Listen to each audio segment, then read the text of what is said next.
Very excited for our chat today. We have Alex Sanfilippo, the founder of PodMatch.com. And yes, I am not just an advocate of PodMatch. I'm a user of it. In fact, some of the guests that we've had recently on the show do come from PodMatch. So do encourage you all to check it out. We'll have a link, of course, in the show notes to sign up for your own PodMatch profile, either as a host trying to attract guests or as somebody who's trying to get on more podcasts. It's a great platform all around. But Alex, thanks for joining us. Matthew, thanks so much for having me, man. Really excited to spend this time with you. So before we jump into the deep end on PodMatch and all the new features that you have that have just been released and some new ones that might be coming out very soon, you are a serial entrepreneur in nature. You've done a lot of different things in entrepreneurship and working, but when did you kind of weave your way into the world of podcasting? How did that start? Yeah, it started as an addition to something. It was actually 2014. Which in podcasting years, that means I'm like ancient in podcasting years, right? Like the tech has changed a lot. But at that point I was running a blog and I decided I didn't know what podcasting was, but someone's like, oh, it'd be really cool if you turn this into a podcast. And I was like, what the heck is that? Like, it's on your phone. I'm like, no, it's not. And they're like, yeah, it's the little purple button. I was like, oh, okay. I had an iPhone. And so sure enough, I listened and was like instantly hooked. So I decided to try it. So that was kind of like my low key entry into podcasting. But fast forward years, when I decided I wanted to leave my corporate job, I really didn't know what the shift from corporate life to entrepreneurship would look like or what that would be like. So I started a podcast, another one at that point, to actually talk to people who had successfully left a 9-to-5 job to become a full-time entrepreneur and just to hear about how they did it. And it worked great. I ended up becoming an entrepreneur, but more than just that, I realized I wanted it to be in podcasting. And so I started in 2014, but I really consider that 2018 is when I think it was. 2018 is when I really kind of found my bearings in the space and fell in love with the medium and decided that, like, when I became an entrepreneur, which I was learning through with podcasting, I wanted to be in this space and in this industry. And that was kind of what got me into this whole thing.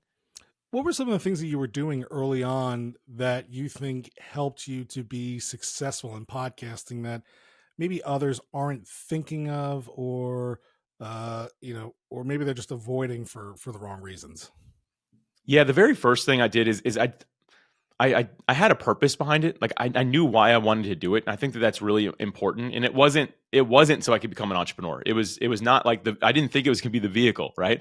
Like the idea was just like, this could help me learn and maybe I could bring other people along the way with me to learn. So I had a purpose behind it. And on top of that, I just committed to it. So I committed to achieving that purpose. So before I started, I said, I'm going to do 52 episodes before I make any other decisions. Like, just 52 episodes. I'm not going to change a single thing about it, which maybe was me being a little bit stubborn, but I was like, I'm not going to do video for the first, I'm not going to do any of this. I'm just committing to 52 episodes. And at that point I can stop, I can keep on going. And so for me, that was a full year. I was doing an episode a week. So I committed to 1 year before I got started. And I don't see a lot of people doing those two steps. Or if we do have a purpose, it's like, well, I'm going to build a business around it. I'm like, I don't know if that's like a deep enough purpose unless you already have some sort of business that you're kind of running with, right? People are like, I want to start a business. I want to start a podcast. I'm like, well, maybe just start your business and not your podcast, right? But for me, I found that I had that deeper purpose. And then the commitment thing. I think so many of us were like, I'll try it and see how it goes. But they don't even define what that means. Like, what does try it mean to you? For me, trying it meant a full year of commitment with no changes, with sticking to the plan. Some people just say, I'll try it. And they're like, until I get bored. And we all know that you have less than a 50% chance of even making it to 8 episodes. And so I think that those were, to me, like a couple of things that I really decided from day one to really go all in with it. I love the first thing you said, though, is, of course, is doing it with purpose. The thing that always drove me crazy when I was working with podcasters was the person who would say, I really want to do a podcast, but I don't know what I want to do it about. It's like, that's the opposite. It should be, I have some sort of burning passion, burning desire. There's something I want to do, and maybe this is the right vehicle to do that. So I like that was kind of like your first piece of advice. So we met originally a few years ago at a podcasting event in Trenton, New Jersey. And at that time, PodMatch was really just starting to come into its own. And I remember you telling me kind of like the mission and the goal, because there had already been a lot of platforms that made it easy for people to find and, be a guest on other podcasts. But you were saying that the thing that you really wanted to do was you wanted the podcasters to be compensated for what they were doing. So tell me a little bit of how PodMatch came about and, what that early mission was. Yeah, sure. I actually think we met online first. Maybe in 2020. True. I mean, in True. person, yeah, like that's a real like that's a mile. That's something you can like put a pin in, right? You can remember that. But I think I met you just before Podmatch, maybe initially, and you kind of helped guide me along the way, which I really appreciate. And yeah, at that point, I didn't do great due diligence. I don't think there were many platforms doing what we were trying to do, which was matching guests and hosts for interviews. I would say similar to a dating app, how it connects people, right? We're trying to connect people to have a great interview, not a great date. And so we kind of set out to do that first and foremost. But beyond that, I realized really fast, same stuff that you've seen, Mathew, is that podcasters, it's a labor of love, and there's a lot of cost that goes with it. And I say a lot of cost, like that's a relevance thing. For some people, it might seem like a lot. For others, maybe not. But for most of us, as a hobby, when we maybe have a spouse or significant other or other bills in our lives, like it does seem like a lot. And I can just remember when we first started, we ran into what I thought was an immediate problem. People were leaving. And it wasn't guest leave, it was hosts. They were like churning off of our software. And like, so that just means like signing up, using it for a while, leaving. And I told my business partner, Jesse, I was like, hey man, we have a problem. This is not working. I'm like, I don't know what the problem is, but it's just not working. And I was like, but I'm gonna talk to these people. So we just added a simple email right afterwards that allowed people to book. It was a 15-minute meeting with me. So went straight to my calendar, and I literally opened it up from like 8 a.m. till 5 p.m. And I can remember one day, Mathew, this is a side note, I did 25 calls in one day. Never again in my life. It was a terrible decision, man. No. I remember having a job where they were like, to be successful at this job, you're gonna have to make 60 calls a day. I'm like, nope, I'm out. You're like, I'm leaving. That's how I felt that day. But here's what I learned. It wasn't a problem with our software. It was people leaving podcasting completely. And so people said, well, I actually really liked PodMatch, but I'm stopping my podcast. And when I asked people, the main reason, there was all kinds of reasons, but the main one that I heard was that it was a cost that they couldn't sell like to their spouse. Their spouse couldn't get on board with the extra cost. Times were already tight. And so I kept on hearing that. And I remember when I kind of went back to my business partner, Jesse, I was like, okay, man, never mind. You built great software. Good job. I'm like, but people are leaving podcasting like as soon as they start, it seems like.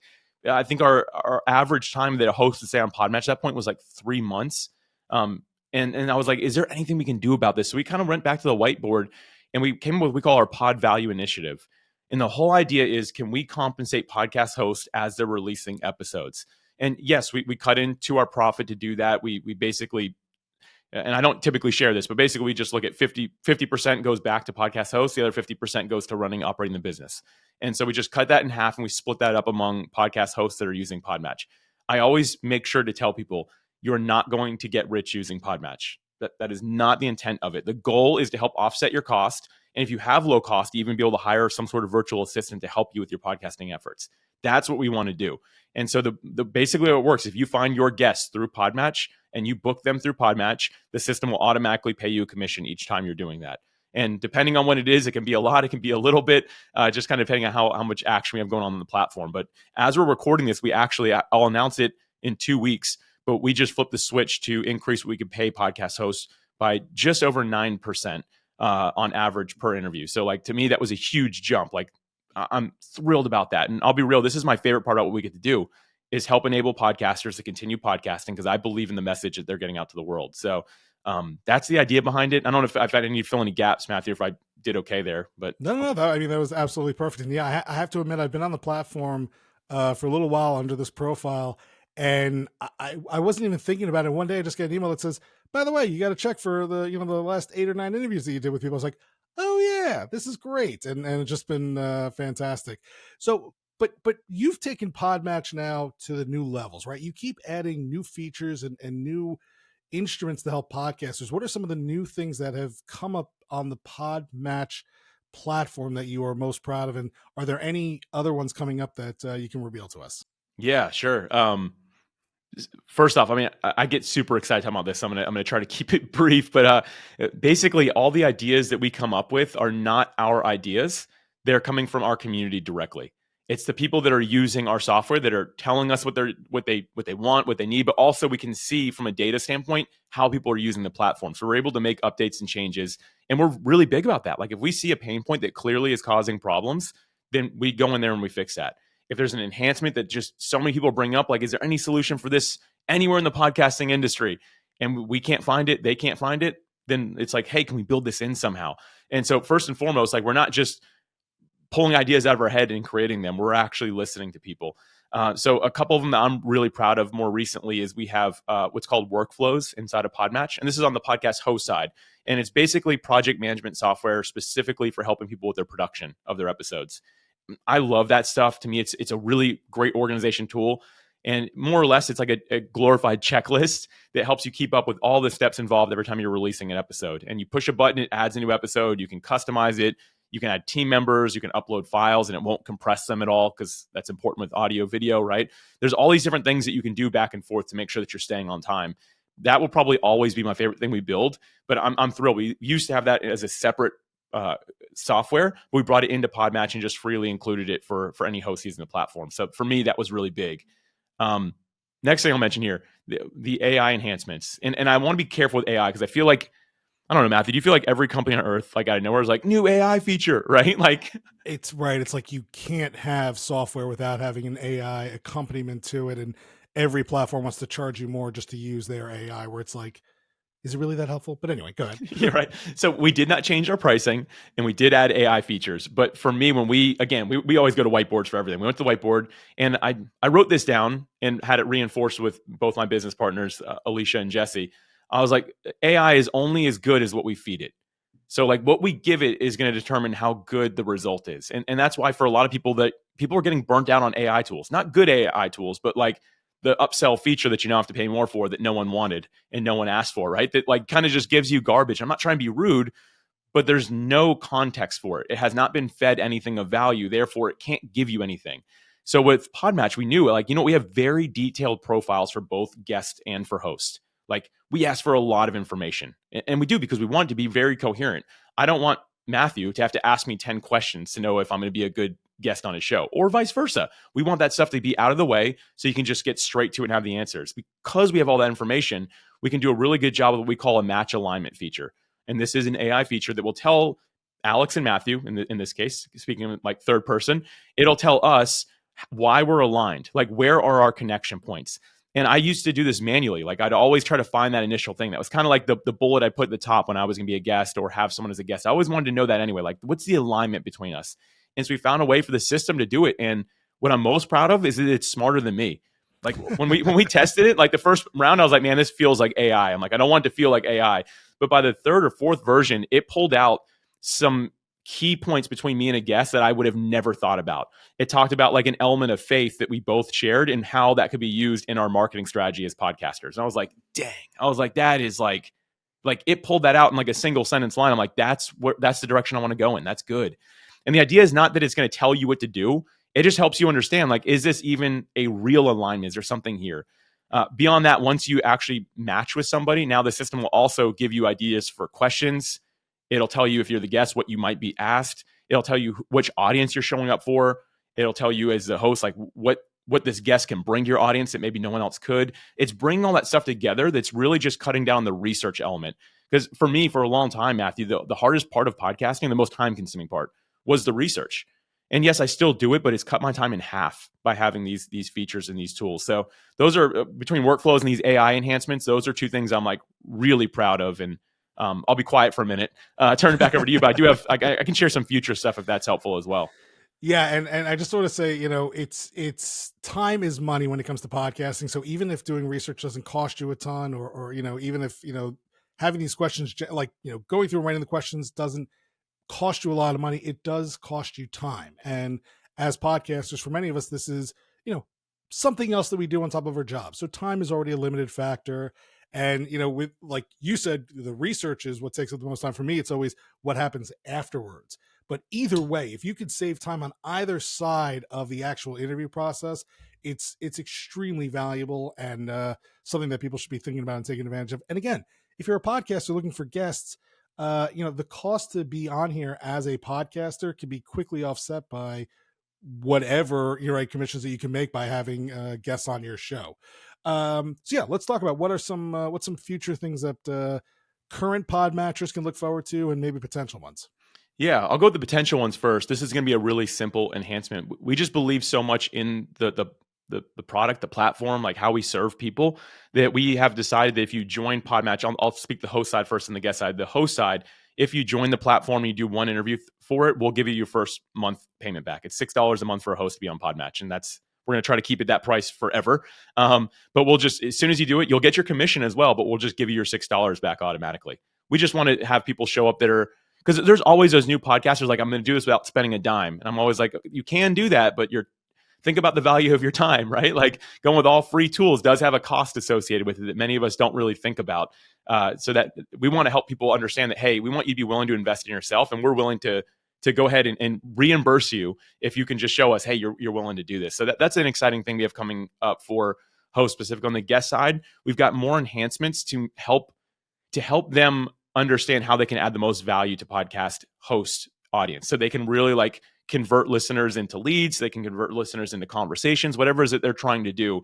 There's more, and that's all on the AI side, but it's going to help them be able to understand how to convert much better, which is a win-win. That helps the host, it helps the guest, it helps the listener. So be looking out for that. It'll just automatically be part of it. So it's kind of hard to even explain like where that's going to be in the platform. Like it's just going to show up in front of you. But those are a couple things. Beyond that, like just as a platform as a whole, we have like something new we're working on. We don't have a name for it yet, but we already have something called Pod Lottery, which is an external tool, which is a way to do like review swaps among podcasters. We're actually bringing that into PodMatch inside of it. And we're going to enhance it quite a bit to make it more collaborative and more community driven to help people exchange reviews. And it's not just going to be for podcast hosts anymore. Podcast guests will be involved, and there'll be some form of compensation involved for anyone who's deciding to get involved in this element of community building, more or less, like helping each other's shows, listening and growing them. And on the guest side, we have some fun stuff as well that we're planning on implementing. But basically, it's going to be a fancy review swap system. That's already what Pod Lottery does, but specifically for podcast hosts. We're just going to we're going to bring it inside. It's not going to be an upsell or anything like that. It's going to be included with it, and it's going to be opened up to everyone and have more of a community element to it. And I'm really excited about that. I don't know if people have asked for it, but people are getting what they want with Pod Lottery. So I don't know if it'll like cause a bump of the software, but I just see the value specifically from a synergetic standpoint of our community. And I'm really big about community. So I'd say that's the next really big thing that I'm excited about. You know, one thing I've always admired about you, and I've always noticed, is you are always trying to provide value. There are like, you always have the best intentions of the podcasters in mind when you are doing stuff. And yes, you are also very successful from doing all this stuff, and, you know, commendable and great. But I feel like even if you were only making $1, you would still be putting in this much effort and this much, you know, thought into the platform to help podcasters out. So just something I wanted to just kind of throw out there and let people know about. So with that said, you know, kind of turning away from the platform, you've also went ahead and launched your own podcast network, the PodMatch Network. What's that all about, and why should people consider jumping into the fray with you there? Yeah, I talked to a lot of people about podcast networks, and it started coming up among our community. Well, real quick, Matthew, thank you for the kind words. Sorry, I can't get that in my head. I just gotta say thank you. I appreciate it. It means a lot to hear, man. Like there's a lot of purpose in what I do, and love and serve people first is really what motivates me more than the financial side. And maybe that makes me a bad entrepreneur, but I just love people. Terrible entrepreneur, right? We'll still keep supporting you. Thank you, man. I appreciate it. So yeah, the network. So I was talking to the community, and a lot of people started asking about networks, and it started becoming a lot. So I started building out a list of different networks, and I have to be real. I didn't really know these networks. And I kind of gave that disclaimer, like, hey, I just found these and it seems in line. I don't know the people.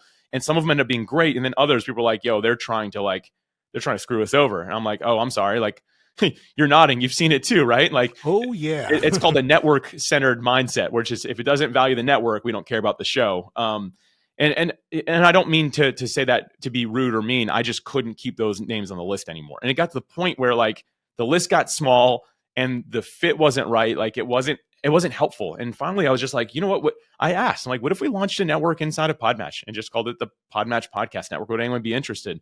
And immediately I had 28 key people on PodMatch have been using it for a long time, all emailed in saying, hey, I would love to be a founding member if you do that. And they all said that in their own words, of course. But I was like, man, that would be great. Let's launch with these 28 people and let's try it for a couple months and see what happens. So we did. And basically it's built inside of PodMatch. So for us, it's not a lot of extra effort. We just kind of pour some gasoline on what PodMatch does, the fire that it already builds, right? To make it go a little bit further, be a little bit more enhanced. So the idea behind it was, could we build out an inner circle of shows And right now, at time of recording, I believe we're right just under 100 shows total in it. And the idea is, can we take things further with them? Perfect examples later today.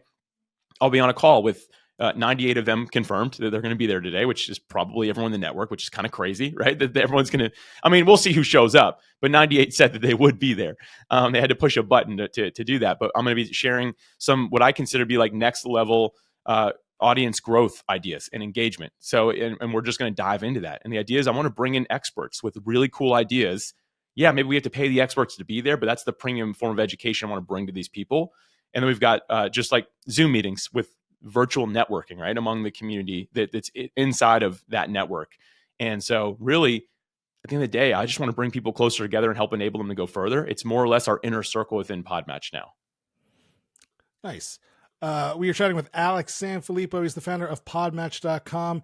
And the reason why I'm kind of pushing us is because I want to get to our 3 questions. The first one, I ask everybody, is really about improvements in the podcasting space. And I feel like based on some of the things you're already doing and the discussions that we're having about the network, I feel like, this could be a discussion in and of itself. So I want to jump right into it. So, where do you want to see, or where do you think the podcasting space needs the most help and improvements, whether it's from recording, production, networks, distribution, even just the consumption side? Like, what is something that, maybe you're not working on? We don't want to give away too much of, the secret sauce, but, where's something that you would love to see fixed in the podcasting world?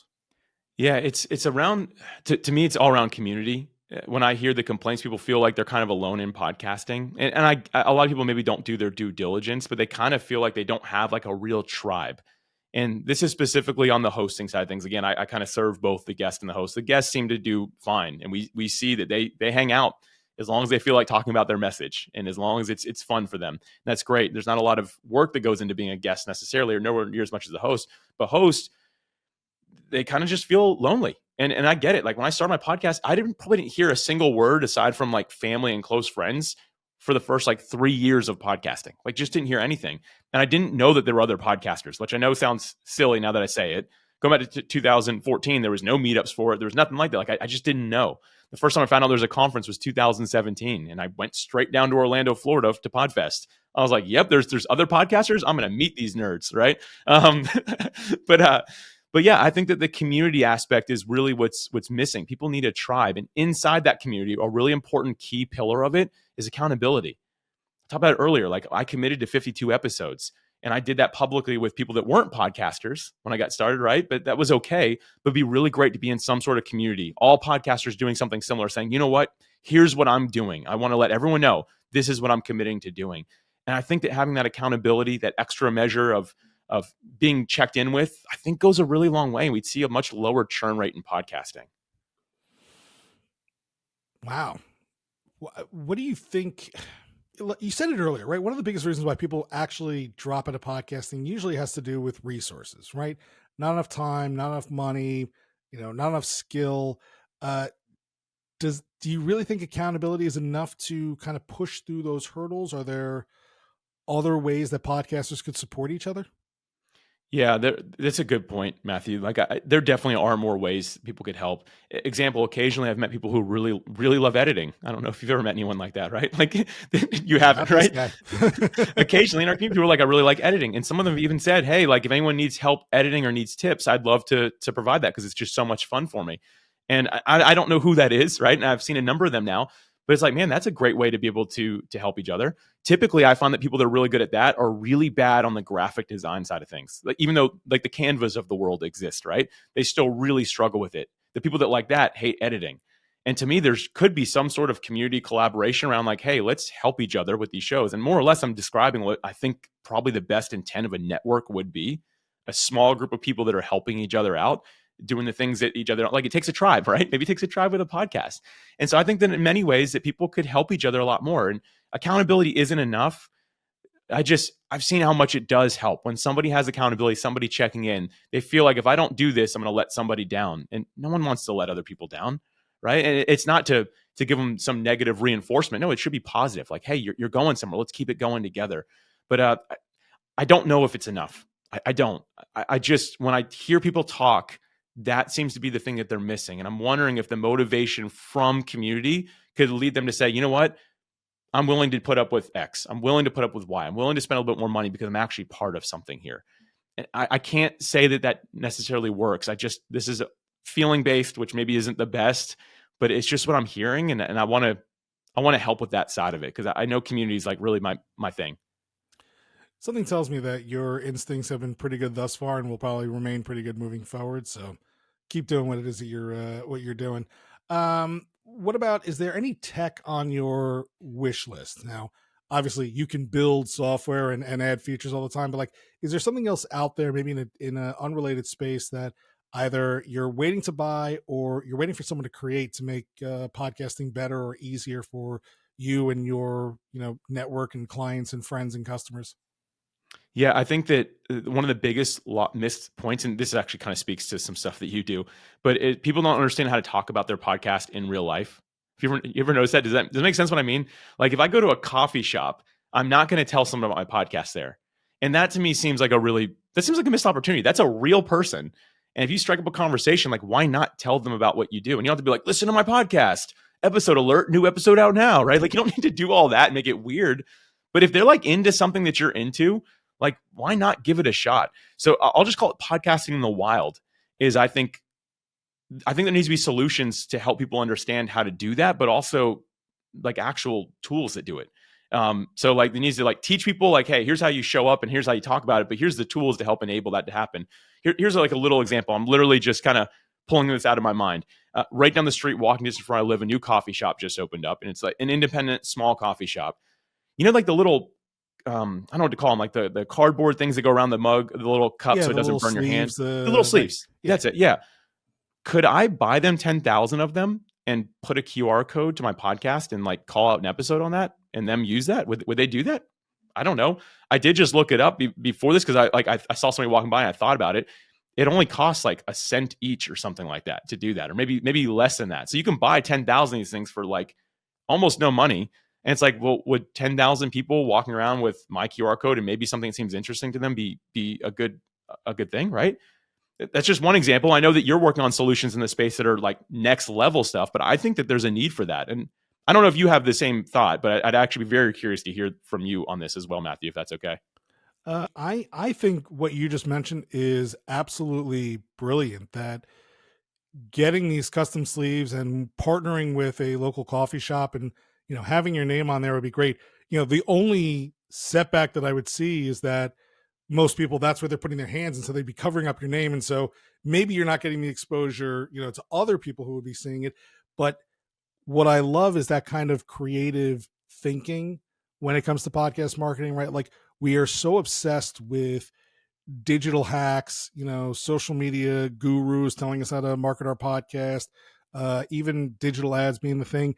And I just remember from back in the day, the people who tend to be successful are always doing something a little bit more old school, a little bit more guerrilla tactics, right? A little bit something, simpler. Like I remember years ago, I was writing about this stuff, and somebody went to Comic-Con shortly after the first of the Star Wars sequels came out, right? The Force Awakens, I think, was the first one that came out. And this guy was going around Comic-Con handing out flyers with a giant picture of Mark Hamill and the words "missing," right? Because he didn't appear in the first movie. And I was like, well, where's Mark Hamill? And then at the very bottom was little text that said, these are the kinds of things that we talk about on our podcast. Boom, link. It was like, that guy probably got that flyer in the hand of hundreds of people who were all like, okay, this person is funny and clever. I want to check it out. This coffee sleeve idea, I think, is just exactly one of those like clever things. And yeah, if maybe you're doing a localized podcast, so that local coffee shop makes sense. Or, maybe you speak to entrepreneurs, people who tend to sit around a Starbucks, maybe drinking their coffee and working on stuff. Yeah, that's the kind of thinking that you want. And that's the kind of thing I'd like to see more people experimenting with and trying out. I'm always shocked how when I see people doing billboards, right? You have Blip and some other platforms out there that allow you to do billboards. I think more people should be taking advantage of that, because people are driving where they tend to listen to podcasts, in their car. So what better place than to have a giant billboard that says, hey, thinking about the Eagles today, right? The playoffs, check out our podcast on the Eagles. I think that's the kind of stuff that will work better than, the tired and repetitive and oversaturated philosophy and strategies of just blasting it on social media and things like that. Yeah. The one thing I'll share in this to follow that up is just this is the only time having a boring podcast about podcasting, which is what I have, right? You understand this world. Like, I can't go on the street and meet somebody that's going to be interested. They're going to be like, you're weird because you have a podcast about podcasting, right? Like, but I'm telling you, man, if you have a podcast about like continued education, go to a university, the closest thing to you. And I think a lot of people think like I need to get my podcast numbers up, right? People are always thinking more downloads, more listeners. And man, like if you look at the data, like if you have something like 30, 35 people listening every week, like you're in the top half of all shows, man, if you just meet one new listener every day for, let's just say 2 months, let's say you take weekends off, you're going to be in the top 50% if you do this. And that human touch, they're probably going to listen forever and tell their friends, I met Mathew. I know this person. I met him at a coffee shop. And now I'm listening to his podcast and you should too, right? Like, I just think there's a lot of opportunity here to really, to do something a little bit more creative than just solely relying on online. And I digress because I know we got to move on, but I wanted to share that. We can do whatever we want. It's my show. Right. No, and actually, I think you raised another interesting point, and that is the best podcasters, the most successful ones, they're not even doing the crux of their marketing and growth. It's their audience. So engage your audience, put your audience to work for you, let them be your advocates. If I tell you, hey, I've got a great podcast, you're like, yeah, whatever. But right, if Alex goes, oh, I was just listening to my guy Mathew doing this podcast, you should check it out. That holds so much more sway. So sure does. Well said. Think about finding ways to engage your audience. All right, and this one's going to be tough because you run a platform, you've got a network, a lot of people, a lot of folks in the space. But is there a couple of podcasts or one or two primarily that when they drop a new episode, you're stopping what you're doing and listening, or like you're not going to let that one go without checking it out? Yeah, I've kind of. My first thought about this is like I want to talk about podcasts about podcasting, but the reality is that I also have interests outside of podcasting, and I kind of want to break sometimes. So for me, podcasting is a really fun medium. I really have enjoyed Jordan Harbinger, the Jordan Harbinger Show is what it's called, and I just think he does a brilliant job interviewing people. So I've always like learned a lot about his interview skills, and I've always really enjoyed his show. I can't say I jump to every single episode, but I do look. If it interests me, I'm going to dive in and take a listen to it. The other one I'll mention is the James Altucher Show. James is good. Almost, I mean, it's funny. They're both like J names and both the name show. Apparently, I have a type. Where's the Alex Sanfilippo Show? No one can say that or spell it, man. So I'll just leave that one alone. But James Altucher, I'm not into chess. He's super into chess right now. But man, is that guy fascinating. I always like refer to him as the most interesting entrepreneur in the world, like a play on the most interesting man in the world. Like he's just, the way his mind works, for whatever reason, helps me become a better like creative, I think. And so those are two shows that I really have enjoyed. One, to learn how to be a better interviewer. The other one, to learn to be more creative as an entrepreneur. Well, and it certainly has not worked out well for you at all. So maybe you should find other shows to check out. Alex Sanfilippo, the founder of PodMatch. Again, listen, Alex is going to talk it up. I'm going to talk it up. Everybody who I know uses it has great things to say about it. So if you aren't, make sure you check out podmatch.com, link to it in the show notes, and follow Alex on all the socials. He is always dropping insightful, great things. And I always look forward to seeing what he has to say. Alex, as always, pleasure chatting with you today, sir. Thank you so much, Mathew. I really appreciate it.